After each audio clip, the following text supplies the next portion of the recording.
السلام عليكم ورحمة الله تعالى وبركاته. إن شاء الله كاع راكم بخير، إن شاء الله كاع راكم بصحة جيدة، إن شاء الله كاع راكم على خير وعلى خير يا رب، آمين يا رب العالمين.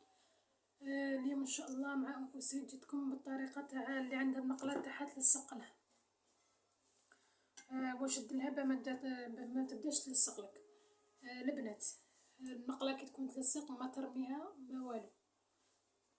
كاين بزاف طرق يساعدوك باه المقلة تاعك ترجع نورمال وتخدمي بها عادي. كاين اللي ما عندهاش، كاين اللي كل وحده وكيف كل وحده وظروفها. دونك مش غير الحاجه اللي تروح لنا نرموها، لا لا.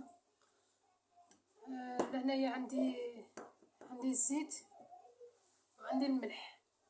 لهنايا نوريكم زوج طرق البنات. نبداو على بركه الله. نديرو الملح في المقله ما فيها والو، راها مغسوله وناشفه. نديرو لها الملح. تلصق لكم بطاطا ولا بغرير ولا اي حاجه ديروا لها هكا البنات، ان شاء الله بربي كي تجربوها ما راحش تزيد تلصق لكم. هاي اللي كلنا نحتاجو. شوفونا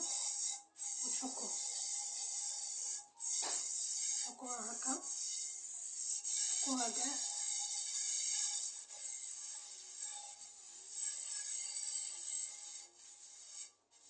تقعدوا وحده ل5 دقائق ولا نتوما تحكوا فيها البنات، ومن بعد نرموا داك الملح راح تشوفوا الفرق. نرمي هذا الملح ونولي لكم.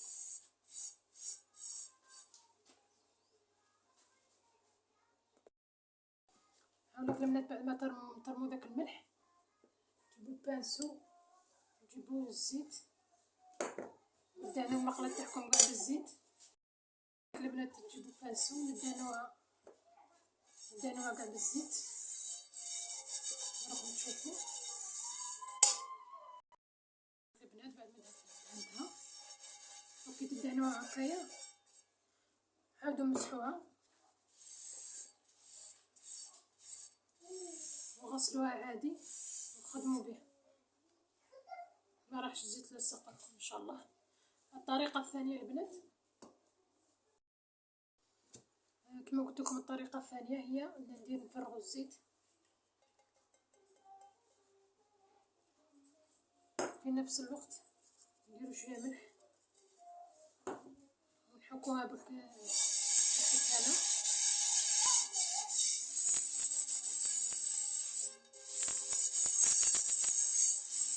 نتوما خلوها واحد 5 دقائق ولا نتوما تحكوا فيها، ومن بعد غسلوها وخدموا بها عادي البنات.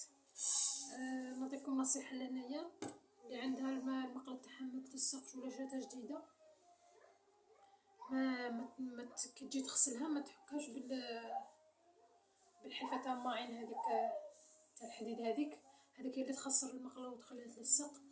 الحاجه الثانيه، كي تجو تقلبوا الماكله تاعكم بالفرشيطه ما تجرحوش المقله. كاين اللي تبدا تخدم وتجرح في المقله، لا هكاك المقله فين ترجع تلصق لكم. في الاخر البنات نقول لكم ان شاء الله تجربوا هذه الطريقه وتنجح معاكم. نقول لكم تبقوا على خير، نتلاقاو في فيديوهات اخرى ان شاء الله. مع السلامه.